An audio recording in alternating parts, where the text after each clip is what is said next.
Welcome to Megapath Presents. I'm Ronnie Hayes, and today we got a Walking Dead TV show Q&A. Before we jump into that, though, I want to show you guys this really cool shirt that Tino Evil sent.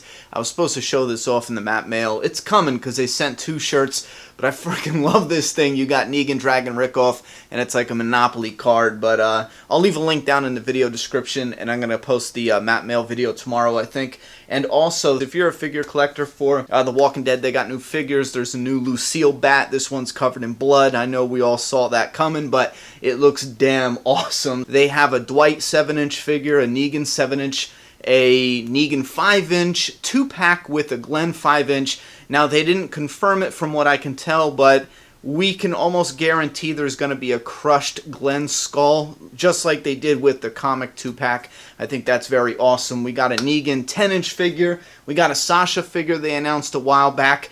A mysteriously missing Jesus 7-inch figure that was highly promoted a few months ago. Then they took it off their website. Then they put it back on, took it off, or at least maybe it was a glitch or something. But I went to double check and I couldn't find it. It's Jesus with his hands up, but he's also not shown on this display, so that's getting really weird. Maybe they pulled him. I'm hoping they are adding a 5-inch Jesus, and that's what they're waiting for, but that's all that we got so far. Now that I'm looking at the TV, I'm hoping that the Negan and Glenn come with that little stretch of ground. I think this little stretch of dirt ground to help display these figures would be a cool addition, and it looks like it's in the box, so I'm hoping that's actually something they bring it with. But tomorrow they're supposed to be releasing 2 more unannounced figures. That's from what I'm hearing. That might not be true, so I'm gonna wait till tomorrow to do a video based on these. Just to let you guys know, yes, I'm getting all your messages. I looked at them. Everything's pretty cool. I think it's a good lineup. We're missing some figures that I'm expecting to be announced, so stay tuned for that video coming later this week. With that said, let's dive right into the questions. With Grayson asked, do you think the new trash community could be behind Heath's disappearance? Nah, right off the top of my head, I don't get that vibe. It could be, absolutely. I'm kind of hoping that this is going to go in a different direction. We already have Father Gabriel, now we have Heath. Well, then again, that might be a connection there, you know? If Heath was taken, Father Gabriel was taken, maybe that is how they learn about the communities. But then, why do we have them finding them at the boat? You see what I'm saying? So, it's up in the air. I don't know. To bring him back with another community during all-out war might seem like overkill, so he could actually be with this new group. I don't know. Kevin Quintana or something. Who do you think is the traitor for the survivors? This is coming from an article that Lenny James did, the actor playing Morgan. He said somebody was going to betray the group, and I kind of feel like, or at least at first I felt like, they were setting Father Gabriel up to be the betrayer, and it wasn't going to be the case. So that's what I think. I don't think we need anyone to betray the group. We did have a scene between Eric and Aaron, and I feel like if we were going to give Eric some proper development, it should be something different than someone who betrays the group. So I'm hoping they're not going to go in the direction of Eric, but if they do, I'm hoping it's nothing too bad, you know what I mean? Vance, 640. Morgan has become my #1 character. The actor is so good. I mean, he's so good. This is not a question, but I want to bring this up because I completely agree. I love the actor, and I loved his performance in the last episode. The last episode did not blow me away. I was a little bit under the weather. I was expecting something slightly different. However, it's still a good episode, and I loved Morgan's performance, and I love what Morgan was saying because Morgan is right,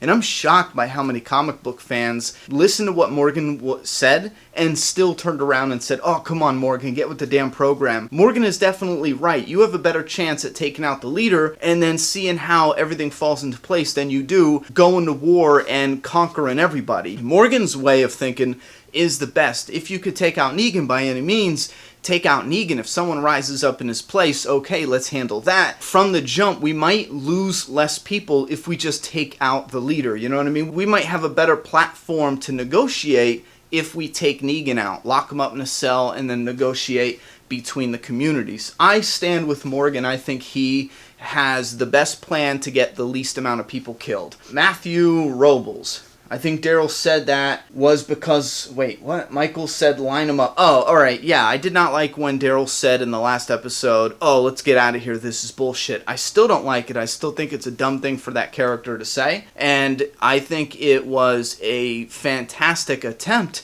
to have, what's his name, Richard, say, you know, line up. They lined up for Negan, so this kind of triggered Daryl. Essentially, it just has Daryl getting super pissed.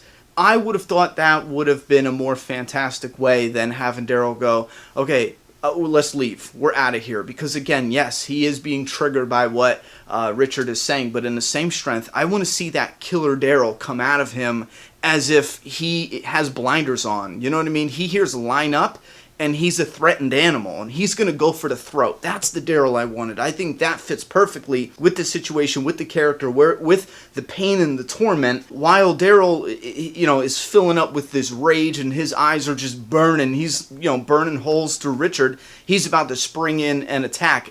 That's what it seems. And then Rick notices it, and Rick, you know, tames him down, be like, oh, Daryl, fucking chill. That's a better direction that I would have enjoyed better, because I think the other Daryl is dumb. It's dumb. You have one option in front of you. You have one opportunity that is better than all the other opportunities to meet a like-minded group. Daryl wants to walk away because he got triggered. Fuck no. If you love it, you love it. For me, I watch it and I cringe a little. Matt Davis. Rosita made me smile. Warriors can stand together in battle. That doesn't mean they are going to get a beer. Listen, I partially agree with you here. The only thing I like about Rosita's pissed off attitude is the fact that it's almost a callback to how Sasha was a dick to Abraham. That's the only aspect I love, because way back when they were making their way to Alexandria without knowing they were going to Alexandria, Sasha lost Tyrese, and she was just pissed off. Abraham started small talk with her, and I think Sasha said something like, I ain't your friend, you know, we're not friends, some shit like that, and she walked off real pissed. I love how that connects together. In the same strength, though, Rosita just killed an innocent person, so they could have had her do that, but all this attitude with every single character, all the time, constantly, almost to the point of like blinding her and making her unbearable, I think it's too much. I think they laid it on too thick. How about that? But I see what you're saying. Yvette Ramirez. I don't think it was Father Gabriel who left a note. It was whoever was watching Rick and Aaron at the boathouse. Here's the thing. I will give it to everyone who says it was the junkyard community that left a note. Fine. I just see so many different problems with that. If you wanted to approach these people, why would you lure them to a place that is close to your community? Now, if we watch the new episode tonight, and they lured them to the boat area, and that area is not close to their community, okay, I see what they're saying. They set them in an area, they brought them to an area where they can set a trap. Okay, that's fine. They were waiting for them, so it makes sense. But why would you leave it in a notebook that was just thrown on the floor? Maybe that also makes sense because they know they would see the pantry empty and they would pick up the inventory log and see if there was anything, you know, marked in the log. I don't know. It felt like it was a clue that could have been easily missed. And that group of junkyard warriors would have been sitting there all day. Imagine if no one's seen the note. As a matter of fact, Tobin and them found the pantry empty, saw Gabriel was gone, and no one did anything. No one found the notebook. No one found the note, the boat area. So yeah, I think that was, it's a little iffy. I would have preferred if heard it, scribbled it down, and then got dragged away, left the notebook. It fits a little better. It's a little easier for me to digest that as a reality, as opposed to someone saying, okay, let's set a trap. Let's leave a little clue that's going to be extremely hard to find. It seems like a more desperate thing for Gabriel than a deliberate trap is what I'm saying. Veritas. Ronnie, I would think the Saviors required a kill in Alexandria on general principle. Daryl, I thought the writing for Trevor was sloppy. Carl connection, Daryl leaving. Negan brought Carl back, so it didn't make sense at all. I disagree with this completely. Simon was smart. Simon was right. You say it doesn't make any sense at all, but Simon was right. You know what I'm saying? Carl shows up at the sanctuary. No, Carl did not have anything to do with Daryl directly, but think about it. Jesus showed up. He came with Carl. It's not just a coincidence that Carl shows up and Daryl got out. There's more involved. Now, it's not directly related to it, so there's no way Simon can figure this out. He can't torture anybody and get any information out of it because Carl is not the one who, let him free. Carl wasn't there. Jesus was there, but Simon is, he's on the right track. But there's that one thing that can't make the connection for him, which is Carl got separated and he wasn't with Jesus at the time, but Jesus was there. So if Carl was pressured, he could say that Jesus came with them. Boom. That's all Simon needs to know. Jesus was there. Okay, how convenient. So then he goes to the hilltop, and then slowly but surely, if people buckle, he can get the answer to what happened to Daryl. You know what I mean? So, no, I strongly disagree with that. I think it makes perfect sense. It's the most logical thing. A character escapes. This other character just got there. Well, is there a connection there? And there is. Cindy Fern. Morgan told some lies to Daryl and Rick. That is why the dialogue was there. It wasn't just a graze. Why did he say that? It's not just a graze. Why did he say that? Because this is TV. And that's one thing I think, if anyone's going to criticize The Walking Dead, I see a lot of criticisms that I feel are ridiculous. You want to really, truly criticize The Walking Dead for being sloppy? Daryl got shot and he's fine right now. He got blasted through the shoulder, blood all over the screen. He was near death's door, bleeding out. I mean, that bullet went through and through. Even if it didn't break any bones or whatever, that shit's going to be sore and tender for a while. And days later, Daryl's acting like he's fine. He has a little Band-Aid on it, but then he's fine. That is incredibly unforgiving, sloppy. No, I messed that up. But that is so sloppy, it's unforgivable. That is something you should point out to anyone creatively involved in that. And a lot of it, and you guys know I love Norman Reedus. I have problems with what they do with his character from time to time. I think that's because I'm such a huge Norman Reedus fan. I want them to get Daryl perfect every single time.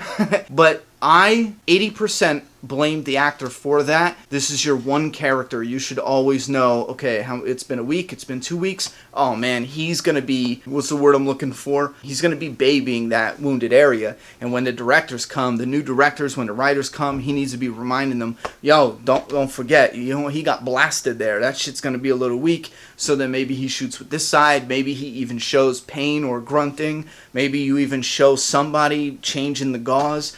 It hasn't been that long. Even if it's been a few weeks, I still feel like that's going to be tender as hell for him to just move around freely like that, Then again, they did have him punch Negan full force with that arm just after getting shot. So do we really expect any consistency there with the wounds? And that relates to Carol because they amp up this, Carol's on the ground, Carol got shot, bang, bang. Both bullets were graze wounds. And look she's healed. She's fine. That's ridiculous. Anyway, Eric, what are we at? A Tricky Life. Eric and Aaron were out scouting for weeks. Oh, back to your question. Yeah, Morgan didn't lie about it being a graze wound.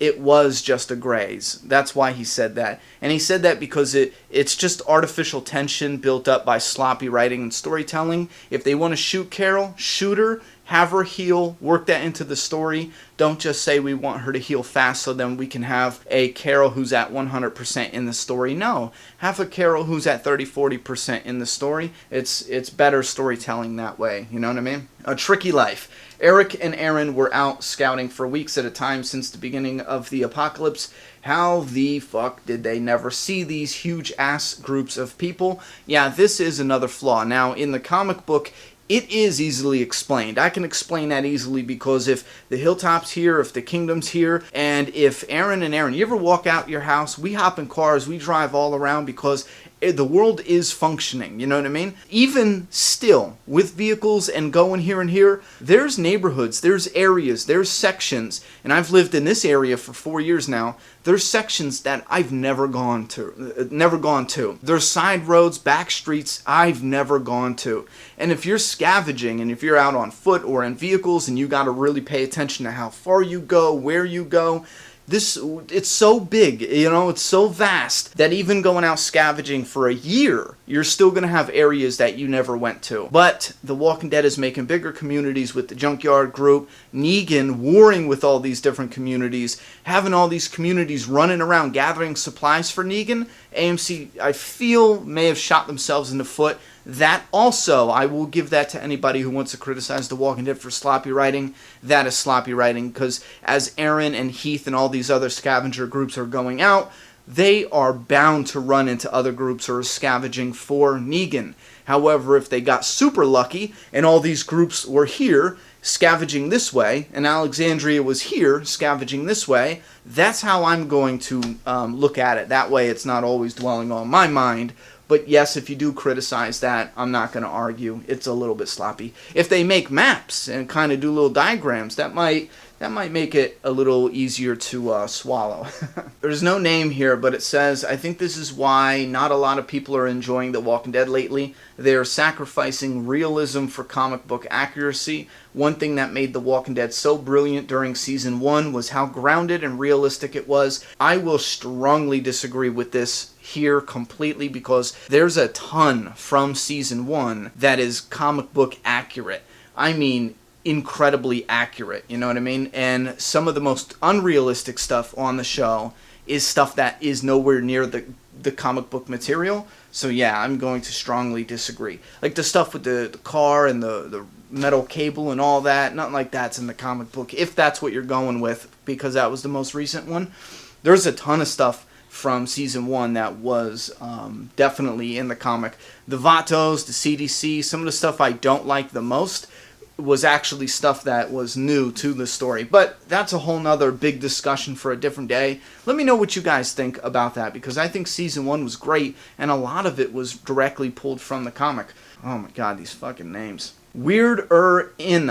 I didn't like the episode at all. The Rise of Maggie Greene. What are you talking about? I don't see any rise in Maggie's character. To me, it seems as if the show has lost its way, its soul, its magic. However you might call it, it leaves me kind of sad. I don't know. We're going to need a little bit more information, but if you want to know what I said by The Rise of Maggie Greene, I made a video way back called The Rise of Maggie Greene /re, whatever you want to say it. I say green just because I went with green. It's green in the comic. It is just, unless I catch myself saying it, it's just a force of habit. I said that in that episode because I predicted that throughout the rest of the season, we will see little mini moments leading up to Maggie doing something epic, maybe at the end of the season, maybe at the start of the new season, as far as becoming the leader. So that's another little sliver of a moment where she is, where this is showcasing the rise of Maggie Greene. She didn't rise in that one episode. She's been rising since Glenn was killed. Like, at that moment,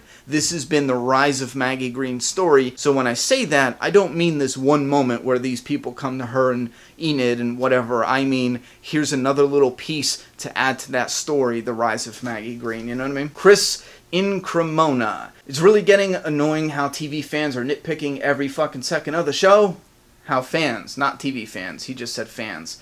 Reading through the comments would almost make it seem as if it was a poorly made TV show on TV. I messed that up. This was a fantastic episode that overall did a lot to advance the plot while also including some really cool moments, yet a huge majority of people are still dissatisfied. I guess you can't win with this fan base. Here's another one. I think I put these together to strongly disagree, because here's another one I strongly disagree. I've read a ton of comments and a ton of them were positive. I think when you are annoyed at the negative comments, I think you see double. You know what I mean? Like you'll read a few negative comments and to you it seems like there's more there, because when I read it, I got a lot of positive comments. I heard a lot of positive things from the fan base, and it's even scored as a good episode, even in the reviews online and all that. Now, where I strongly disagree is, don't you remember from Season 2 how many fans hated or complained about Rick? Rick was enemy number 1 in Season 2. Tell me you guys remember that, because I remember being so satisfied at the mid-season finale because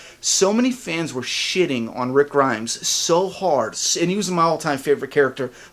Most of the fan base, it felt, loved Shane instead of Rick, and it was brutal back in Season 2, and then when Shane pulled that tough guy bullshit and he wasn't even able to step up when Sophia came out of the barn and Rick was the one who stepped up, I was at the edge of my seat like, damn, you know what I mean? Like, I was hyped in that moment because this was something where even the fans were turning on Rick, or so it seemed. And then slowly Rick started building this this following that just grew every year. I still feel like Rick's following is growing every year, you know, more and more. When it comes to fans complaining, you're always going to get that. Every single episode, even episodes that are the highest scoring episodes, there's always fans that will complain. There's always fans that will nitpick. There are fans, and we label all these people as fans, but there are people who watch the show that aren't even fans, but they will watch every single episode. I'm starting to pick out some of these people in the comments and stuff, and it seems like it's a minority of them, but no matter what happens, they're always there to complain. They always want it to be better. They always want it to be different, but they're still watching. And I think that boils down to there might be a group of people who have nothing better to do, and there's nothing really on that's as good or as interesting, or maybe they just, you know, got hooked into the community where they enjoy the conversation. And there are some people that enjoy even negative conversation. It doesn't have to be positive. It doesn't have to be about something you like. There's some people who enjoy just being negative all the damn time. So we could be reading those as well and labeling those as fans. But at the end of the day, if they are not truly fans, and don't give me that bullshit like if you watch every episode you're a fan, that's not it. I watched every episode of The 100, season 1 and 2, and I'm not anywhere near a fan, you know what I mean? I watched that to review it. I reviewed season 1, season 2, at the very end, they did some bullshit where I said, this is dumb. I'll never ever review this shit. It's such a waste of time. There's a few things I did that with, Z Nation. Z Nation is, I get why some people like it in that sense. For me, it is, Z Nation is, if you want a mini review, it is all the worst things in the zombie genre over the past 40 years combined into one show. That is Z Nation. I can't stand it. I've watched every episode of the first season when it was first new, you know what I mean? Does that make me a fan? No. I watched it because I'm a huge fan of the genre. I watched it to do a review on it. Initially, I had other reasons. I wanted to be able to talk about the first season without judging it. And what if it got really good after episode 3? Unfortunately, it didn't. But you see what I'm saying? I want to justify that. It doesn't matter if someone watches every single episode. It doesn't mean they're a fan. But this is not to sit here and point out who's a fan and who's not. I don't give a shit. I don't care. I want as many people watching as possible. Ratings are the best thing for the show. The most support as we can get, it's the best thing for our show. What it boils down to me is I'm not going to take every single negative thing I hear about the show to heart. Don't even sweat it. Every season, every episode, even the great ones, you get fans that bitch and complain and moan, but there's also so many fans that love the shit out of these episodes. The new episode of The Walking Dead is airing tonight, so on that review, go ahead and put your new Q&A questions, and hopefully if I have time, we'll do another Q&A video next week after the reviews and the predictions. You got a playlist here and something to subscribe here. Hopefully that's on screen and you can see it. Click on one of those to watch something else. If you're new, hit subscribe. We do The Walking Dead TV show, the comic, everything else in the world of The Walking Dead. I'm done talking. It's your turn.